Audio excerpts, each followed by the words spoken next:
তো আমার কথা হলো যে আপনারা নিয়ম তৈরি করবেন শিক্ষার্থীদের জন্য এবং প্রয়োজনে শিক্ষার্থীদের জন্য এই নিয়মকে ভঙ্গ করতে হবে। নেই। মাহমুদুল হাসান, আপনি কি মনে করেন যে সিন্ডিকেটে আসলে শিক্ষার্থী প্রতিনিধির প্রয়োজনীয়তা রয়েছে? অবশ্যই সিন্ডিকেটে শুধু শিক্ষার্থী প্রতিনিধিদের প্রয়োজনই আছে তাই নয়। আমি মনে করি যে পুরো বিশ্ববিদ্যালয়ে যে অধ্যাদেশ আছে, পুরো বিশ্বের যে নিয়ম আইন আছে, কানুন আছে, যে পদ্ধতি আছে সবগুলোকে আবার রিভিউ করা উচিত।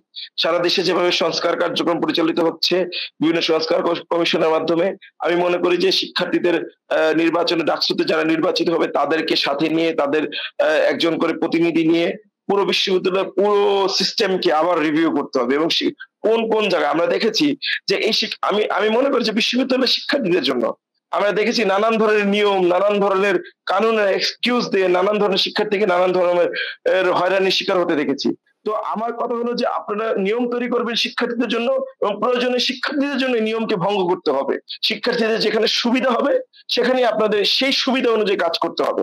সে জায়গায় আমি মনে করি সিন্ডিকেটে অবশ্যই শিক্ষার্থীদের প্রতিনিধিত্ব অবশ্যই থাকতে হবে।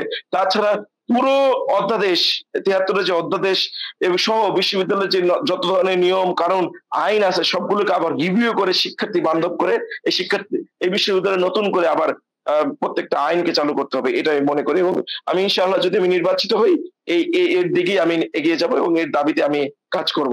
এটা আমার অঙ্গীকার।